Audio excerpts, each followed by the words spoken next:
पिछले 2 दिनों से एक बड़ा विवाद इस देश में फिर से छिड़ गया और इस बार संविधान को लेकर कुछ बातें हैं जिनको लेकर एक बड़ी कंट्रोवर्सी उभर कर सामने आई है। राष्ट्रीय स्वयंसेवक संघ के second in command Dattatreya Hosabale ने एक सार्वजनिक कार्यक्रम में यह बात कही कि संविधान में अमेंडमेंट के जरिए 1976 में 2 शब्द जो जोड़े गए, सेकुलर और समाजवाद, इसको हटाया जाना चाहिए। आरएसएस ने इसकी मुखालफत की है। उनका यह मत है कि 1950 में जब संविधान वास्तविक रूप से लिखा गया था तब ये 2 शब्द नहीं थे, इन 2 शब्दों को बाद में जोड़ा गया। आरएसएस और जो दक्षिणपंथी विचारधारा के लोग हैं या संगठन हैं, वो हमेशा से इस मत में रहे हैं कि इन 2 शब्दों को हटाया जाए, सेकुलर और समाजवाद। ये जुड़े कब थे और इसको हटाने की मांग क्यों हो रही है, ये 2 प्रमुख विषय हैं। तो जो सबसे बड़ा विवाद है इसी को लेकर है। बहनों भाइयों, 1976 की बात है। 42वें अमेंडमेंट जब संविधान में हुआ, 42वां संशोधन, उस संशोधन के माध्यम से समाजवाद और धर्मनिरपेक्षता, सोशलिस्ट एंड सेकुलर, ये 2 शब्द जोड़े गए संविधान में और उसको मूल प्रस्तावना का हिस्सा बनाया गया। 1950 में ये शब्द नहीं थे, लेकिन भारत की पूरी बुनियाद, संविधान, सब कुछ धर्मनिरपेक्षता के ही सिद्धांत पर आधारित थी। लेकिन लिखा नहीं गया था, लेकिन लिखा नहीं गया था। तो 1976 में जब इंदिरा गांधी प्राइम मिनिस्टर थी, उस वक्त ये 2 शब्द उसमें जोड़ दिए गए, सोशलिस्ट एंड सेकुलर, और सबने उसको अपनाया। बाद में कभी इसका कोई अपोज किसी ने नहीं किया। ज्यादातर कांग्रेस का या उनके विचार से जुड़े हुए या उनके समर्थन में इसी तरह की पार्टियां सरकार में रहीं, तो ये शब्द संविधान में प्रचलित हिस्सा बन गया और इसकी संवैधानिक मान्यता भी रही है। लेकिन राष्ट्रीय स्वयंसेवक संघ का ये मानना है, और जैसा कि दत्तात्रेय होसबोले कह रहे हैं, कि इन 2 शब्दों को हटाया जाना संविधान से आवश्यक है। क्यों, वाई, ये क्वेश्चन सबके मन में होना चाहिए। तो मैं पहले बताता हूं उनका क्या मत है, क्यों वो हटाने की मांग कर रहे हैं।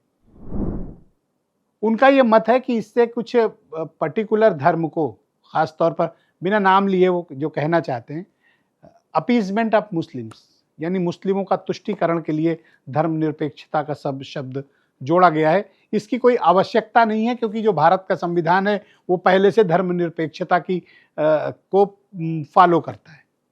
भारत के संविधान जब बना था तभी ये कहा गया था कि धर्मनिरपेक्ष राष्ट्र है। लेकिन आरएसएस का कहना है कि इसको जोड़ा जाना उचित नहीं है, इसको हटा देना चाहिए, क्योंकि वैसे भी हम धर्मनिरपेक्ष हैं। इस तरह से अगर उसमें हम सेकुलर वर्ड संविधान के और मूल प्रस्तावना का हिस्सा बनाने से इसका गलत संदेश जा रहा है। हालांकि इसके पीछे उनके पास कोई बहुत खास तर्क नहीं है कि उसको हटाने के पीछे उनसे हासिल क्या हो जाएगा।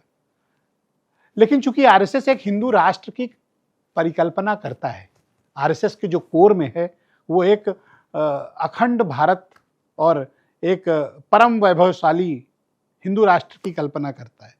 तो जब आप हिंदू राष्ट्र की कल्पना करते हैं तो ये जो धर्मनिरपेक्षता का शब्द है, जिसे सेकुलर कहते हैं, ये आरएसएस की विचारधारा की जो उनके प्रतिपादित सिद्धांत हैं उसकी राह में रोड़ा है। तो ये चाहते हैं कि ये शब्द हट जाए, ये उनका पहला तर्क है। दूसरा, समाजवाद वो इसलिए हटाना चाहते हैं क्योंकि उनके ना फ्री इकोनॉमी है। दुनिया भर की इकोनॉमी अब एक हो चुकी है, लिबरलाइजेशन का दौर है, कमर्शलाइजेशन चल रहा है, दुनिया में आर्थिक जो तरक्की है वो बहुत आगे निकल चुकी है। तो समाजवाद के कंसेप्ट को आरएसएस उसका विरोध करती है। कहती है अब चूंकि फ्री इकोनॉमी है, हर कोई अपने काम को अच्छे से बेहतर तरीके से अंजाम दे सकता है, सरकार की नीतियों में खुद समाजवाद समाहित है, इसलिए अब समाजवाद जैसे शब्द की कोई आवश्यकता नहीं है। ऐसा मत है आरएसएस का। तो वो चाहते हैं कि समाजवाद और सेकुलर, ये 2 शब्द संविधान से हट जाए। बहनों भाइयों, केशवानंद भारती का जो केस है, जिसकी सुनवाई सुप्रीम कोर्ट में चली और सबसे बड़ी पीठ ने सुनवाई की, और वो एक माइलस्टोन डिसीजन है, ऑर्डर है भारत की सर्वोच्च न्यायालय का, जिसके मुताबिक कि मूल प्रस्तावना को कोई बदल ही नहीं सकता। चेंज ही नहीं हो सकता।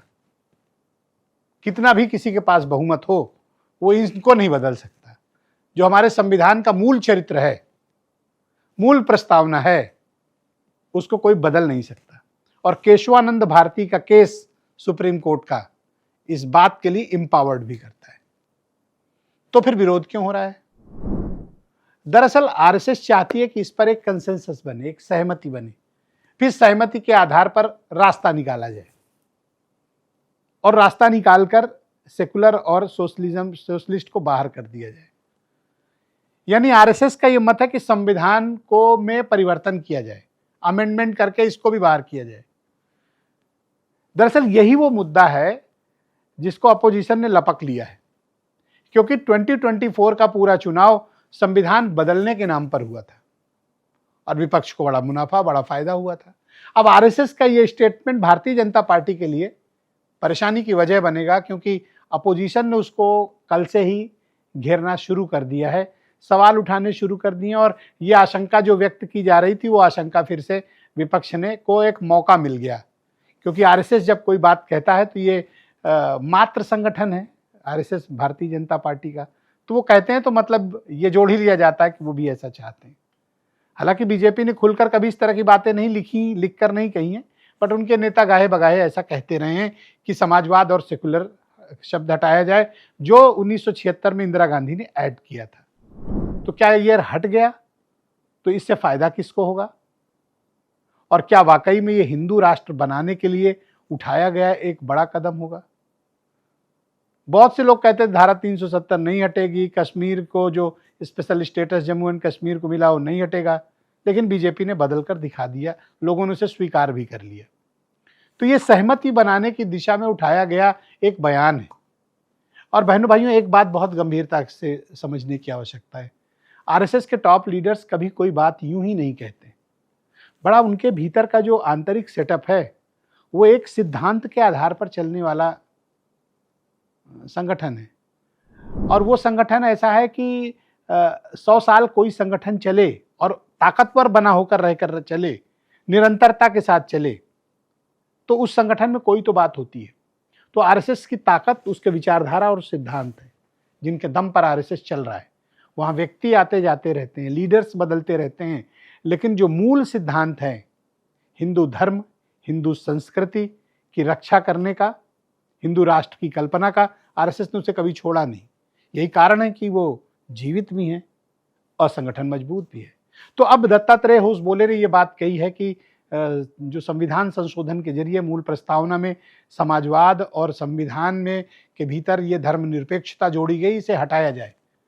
अपोजिशन को चुनाव में एक बड़ा हथियार दे दिया है। अपोजिशन तो बीजेपी पर ये इल्जाम लगाता ही है कि आरएसएस के दबाव में वो संविधान को बदलना चाहते हैं और उनकी निष्ठा भारत के संविधान के प्रति नहीं है, या संविधान वो चेंज करना चाहते हैं। ये एक बहुत ही अत्यंत संवेदनशील सामाजिक और राजनीतिक मुद्दा है, और ये मुद्दा कई बार बहुत नुकसान भी पहुंचा जाता है। अब अपोजिशन ने इसे लपका है और आरएसएस बीजेपी को संविधान पर फिर से घेरने की कोशिश कर रहे हैं। तो इस विवाद से हमें यही समझना है, मौजूदा हालात में तो इसे नहीं बदल सकते, लेकिन एक्स्ट्राऑर्डिनरी परिस्थितियों में इस देश में कुछ भी हो सकता है, कुछ भी बदला जा सकता है। तो क्या वाकई में आरएसएस और भारतीय जनता पार्टी मिलकर संविधान से सेकुलर और सोशलिस्ट ये दो शब्द हटा पाएंगे? जवाब तो आने वाले वक्त में मिलेगा। अभी अधिकार भले ना हो सरकार के पास, लेकिन जैसा मैंने कहा कि एक्स्ट्राऑर्डिनरी पोजीशन में देश में कुछ भी हो सकता है। बहुत शुक्रिया, धन्यवाद, नमस्कार। इस विषय पर मेरे साथ इस कार्यक्रम में सम्मिलित होने के लिए आप सबका धन्यवाद, नमस्कार।